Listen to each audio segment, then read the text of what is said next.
दोस्तों, मैं किरण सिंह एजुकेशन पे आपका स्वागत करती हूँ। दोस्तों, 23 अगस्त शाम के 6:04 पर हमें वो खुशी मिली है जिस खुशी का हम बरसों से इंतजार कर रहे थे, जिसके लिए हमारे वैज्ञानिक दिन रात कड़ी मेहनत कर रहे थे।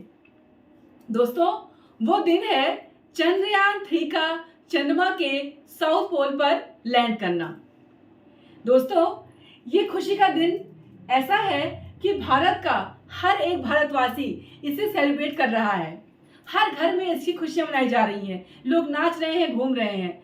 दोस्तों, सोचने का तो ये भी कहा जा सकता है कि एक चंद्रयान ही तो गया है चंद्रमा पर, लेकिन ठीक है, ये ना तो कोई स्पेसशिप है, ना कोई रॉकेट है, ना कोई और वस्तु।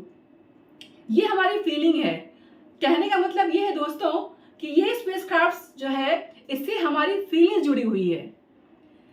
ठीक है दोस्तों, तो इस फीलिंग की वजह से हमें आज ये खुशी का एहसास हो रहा है। हम खुशी फील कर रहे हैं क्योंकि हमने जो सोचा था, जो चाहा था और जो हमारा सपना था, वो 23 अगस्त को पूरा हो गया।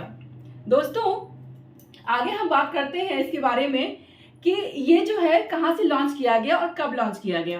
दोस्तों, सतीश धवन अंतरिक्ष केंद्र, यहाँ से दोपहर के इंडियन टाइम के अनुसार दोपहर के 2:35 पर इसे लॉन्च किया गया था और 23 अगस्त को 6:04 पर चंद्रमा के ऊपर दक्षिण ध्रुव पर हमारा चंद्रयान 3 लैंड कर गया। दोस्तों, इसके बाद प्रधानमंत्री मोदी जी ने जो है इसरो के जो डायरेक्टर हैं एस सोमनाथ, उनको बधाई और सबको मेरी तरफ से अभिनंदन कह दीजिए और हो सके उतना जल्दी मैं आप सबको रूबरू में भी बधाई दूंगा।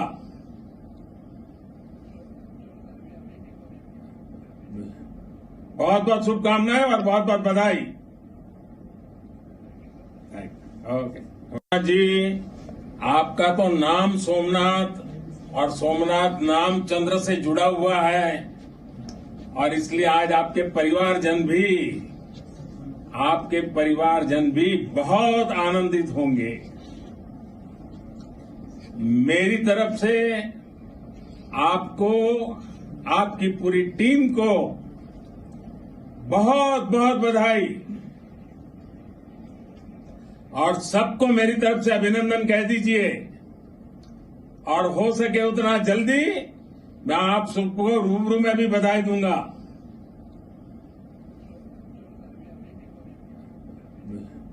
बहुत बहुत शुभकामनाएं और बहुत बहुत बधाई। ओके दोस्तों, उसके बाद हम बात करते हैं चंद्रयान 3 और 2 के बारे में। दोस्तों, चंद्रयान 2 जब हमारा गया चंद्रमा पर तो कुछ टेक्निकल इशू की वजह से और कुछ जो शिप को बनाने में कुछ कमियां ऐसी रह गई थी, जिस वजह से हमारा चंद्रयान 2 जो है वो सफल नहीं हो पाया था। तो उन सब कमियों को देखते हुए वो सारी चीजें जो लगा हमें कि हाँ चंद्रयान 2 इस वजह से सफल नहीं हो पाया, वो सारी कमियों को चंद्रयान 3 के बनाने में दूर किया गया। कुछ डिफरेंसेस किए गए, लगभग 100 से ऊपर डिफरेंसेस किए गए, 100 से ऊपर सुधार किए गए चंद्रयान 2 और चंद्रयान 3 में। ठीक है दोस्तों, तो आज हम देखिए डिटेल में तो हम नहीं बता सकते आपको, लेकिन कुछ बातें हम आपसे शेयर करेंगे कि चंद्रयान 2 में और चंद्रयान 3 में क्या अंतर है। दोस्तों, पहले हम बात करते हैं कि चंद्रयान 3 का उद्देश्य क्या था।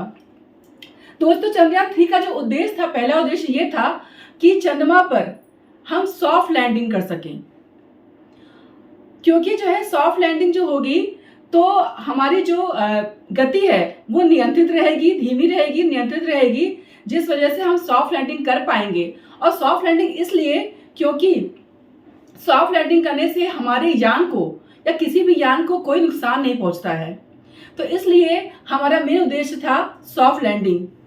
दोस्तों, एक बात और बताती हूँ कि इसके साथ साथ जो है हमारा एक और उद्देश्य था कि हमें पहले से ही तय था कि हमें अपना अंतरिक्षयान 3 जो है वो दक्षिणी ध्रुव पर ही लैंड कराना है। ठीक है, तो और इसके साथ साथ एक इम्पॉर्टेंट चीज है कि दक्षिणी ध्रुव के 17 अक्षांश पर ही चंद्रयान 3 को लैंड कराया गया। ये बहुत इंपॉर्टेंट चीज है जो आपके आगे काम आ सकती है दोस्तों, 17 अक्षांश पर। दोस्तों इसके बाद मैं आपसे बात करना चाहूंगी कि चंद्रयान 3 जो है क्यों दक्षिण ध्रुव पर ही क्यों उतारा गया।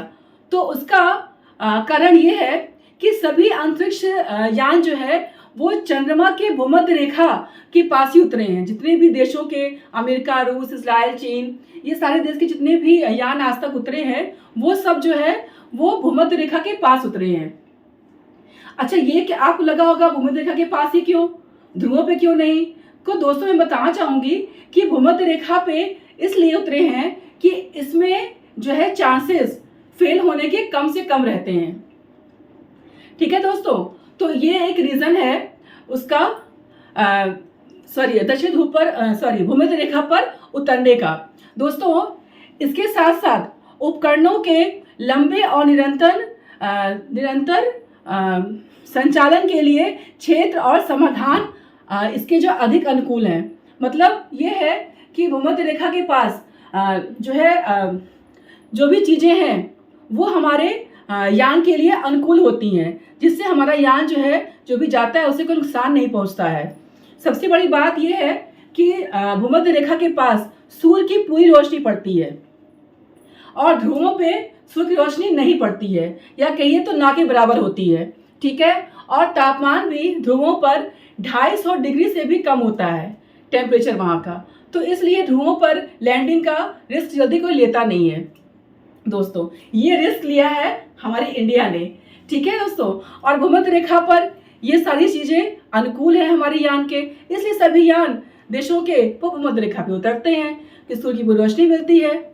ठीक है, जिससे उसे पावर मिलती रहती है। लेकिन चंद्रयान 3 में इसीलिए इतनी पावर दी गई है कि सूर्य की रोशनी के बिना भी वो काम कर सके। हाँ, इस वजह से उसके जो टाइमिंग है वो बहुत कम है, यानी कि 15 डेज है। 15 days Vikram lander, 15 days rover, Pragyan rover.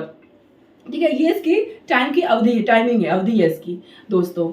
और एक और बात कि इसका जो पेलोड वजन है वो है 2148 किलोग्राम, जिसमें से 1752 किलोग्राम जो है ये है आपका प्रज्ञान रोवर और विक्रम लैंडर है आपका 26 किलोग्राम। ठीक है, इसके बाद इसकी जो पावर दी गई है, क्योंकि वहां पे दक्षिण ध्रुव पर या किसी भी ध्रुव पर सन तो आता नहीं है, तो पावर कहाँ से मिलेगी? तो पावर देने के लिए जो पावर दी गई है वो है आपका 758 वॉट। विक्रम लैंडर आपका है 738 वॉट और प्रज्ञान रोवर है 50 वॉट। तो इस तरह से जो है चंद्रयान 3 को तैयार किया गया है। दोस्तों चंद्रयान 2 में जो हमारी जो लैंडिंग एरिया थी, जो बता रहे कमी के बारे में, क्या अंतर है दोनों में, सुधार किया गया। तो चंद्रयान 2 में हमारा प्रज्ञान रोवर भी था और विक्रम लैंडर भी था और एक ऑर्बिटर भी था, जो ऑर्बिटर चंद्रयान 3 में नहीं है। अब आप सोच रहे होंगे कि चंद्रयान 3 में ऑर्बिटर क्यों नहीं है? दोस्तों क्योंकि ऑर्बिटर तो पहले से ही मौजूद है। जब चंद्रयान 2 हमारा गया था तो ऑर्बिटर हमारा वहीं पे रह गया, जो अभी भी चंद्रमा के चारों ओर घूम रहा है। और बहुत नहीं लेकिन फिर भी कुछ हद तक जानकारी उसने दी है, जिससे हमारे वैज्ञानिकों को चंद्रयान 3 बनाने में काफ़ी मदद मिली है। दोस्तों इस तरह से चंद्रयान 2 में जो चीज़ें हैं, चंद्रयान 3 में जो चीज़ें हैं, कुछ डिफरेंसेस किए गए। जैसे मैंने बताया कि ऑर्बिटर नहीं है, लेकिन ऑर्बिटर क्यों नहीं है यही मैंने बताया आपको। दोस्तों इसके साथ साथ एक और कमी थी लैंड एरिया की। जो लैंड एरिया था वो 500 मीटर बाय 500 मीटर था, जहाँ पे इसको चंद्रयान 2 को उतरना था। तो दोस्तों वो इतना कम एरिया था कि जिस वजह से जब वो लैंड किया तो उसकी जो प्रॉब्लम आई तो वो उसे जगह ही नहीं मिली कहीं और जो उतरने की। तो ये एक रीज़न था। इस वजह से वैज्ञानिकों ने, हमारे इसरो के वैज्ञानिकों ने चेंजेस किए और अंतरिक्ष 3 में के लिए लैंड एरिया है वो बढ़ा दी गई और कर दी गई 4.2 बाय 2.5 किलोमीटर। ठीक है दोस्तों, 4.2 बाय 2.5 किलोमीटर जो है इसकी जो है दूरी है, डिस्टेंस मतलब एरिया बढ़ा दिया गया, लैंड एरिया, जिसकी वजह से ये सफल होने में काफ़ी चांसेस बढ़ गए चंद्रयान 3 के। इसके बाद जो इसकी रफ्तार थी, ठीक है दोस्तों, जो चंद्रयान 2 के लैंडर की लिमिट थी, जो लैंडर की लिमिट थी वो थी चंद्रयान 2 की 10 मिनट प्रति सेकेंड, ठीक है, सॉरी 10 डिग्री प्रति सेकेंड सॉरी 10 डिग्री प्रति सेकेंड, और चंद्रयान 3 की कर दी गई 25 डिग्री प्रति सेकेंड, लैंडर की लिमिट बढ़ा दी गई। तो ये भी एक अंतर आया। तो ऐसे ऐसे कई चेंजेस किए गए। उसके बाद इसके सॉफ्टवेयर में, रोवर में, हार्डवेयर में, ये सब में भी काफ़ी चेंजेस किए गए, इसको अपग्रेड किया गया। तो ये सारे जो है अंतर चंद्रयान 2 और चंद्रयान 3 में है, जिस वजह से चंद्रयान 3 जो है हमारा आज सफल हुआ। दोस्तों कहते हैं ना कि अगर हमें बार बार हार मिले तो इसका मतलब ये नहीं है कि हम हार गए, हार के ही हमें जीत मिलती है, और कोशिश करने वालों की कभी हार नहीं होती। जब हम कोशिश ही नहीं करेंगे तो हार के बैठ जाएंगे, लेकिन अगर हम कोशिश करते रहेंगे तो हमें अपने लक्ष्य को पाने में कोई भी रोक नहीं सकता। और यही किया हमारे देश के इसरो के वैज्ञानिकों ने, जिन्होंने हिम्मत नहीं हारी और कोशिश करते रहे, लगे रहे, और आज इसका नतीजा है कि चंद्रयान 3 हमारा मून पर है। दोस्तों जब हम छोटे थे तो एक लोरी सुनते थे, चंदा मामा दूर के पुए पकाए पूर के।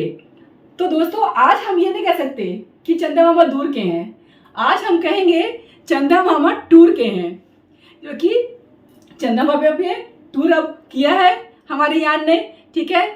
अब एक बात और है कि जो चंद्रमा पे ये जो गया है अंतरिक्ष यान, उससे फ़ायदा क्या होगा? उससे फ़ायदा तो, पहला फ़ायदा तो ये हुआ कि हमारा पूरी दुनिया में नाम हुआ, हमारे देश का, हमारे वैज्ञानिकों का नाम हुआ। पहला सबसे बड़ा फ़ायदा तो यही है। इसके बाद जो रोवर गया है चंद्रयान 3 के थ्रू, तो रोवर जो है पता लगाएगा कि वहाँ पर पानी है कि नहीं, वहाँ पे कौन कौन से खनिज हैं, ठीक है, और उसके बारे में, उसके तापमान के बारे में और बाकी चीज़ों के बारे में हमें जानकारी मिलेगी, यानी कि चंद्रमा के ध्रुवों के बारे में भी हमें जानकारी प्राप्त होगी, ठीक है, इस चंद्रयान 3 के माध्यम से। तो ये सारे फायदे हैं हमारे दोस्तों आज मैं आपको बस इतना ही बताना चाहूँगी कि कोशिश करते रहें तो हमें हर चीज़ हासिल हो जाती है, और चंद्रयान 3 के सफलता से हमें ये सबक लेना चाहिए। दोस्तों आज के लिए बस इतना ही, मैं अब विराम लेती हूँ, ठीक है। और हाँ, जाते जाते मैं एक बात और कहना चाहूँगी कि हम सबको इसरो के वैज्ञानिकों को कोटि कोटि धन्यवाद देना चाहिए। तो मैं उन लोगों को धन्यवाद देती हूँ और इस वीडियो को समाप्त करती हूँ। धन्यवाद।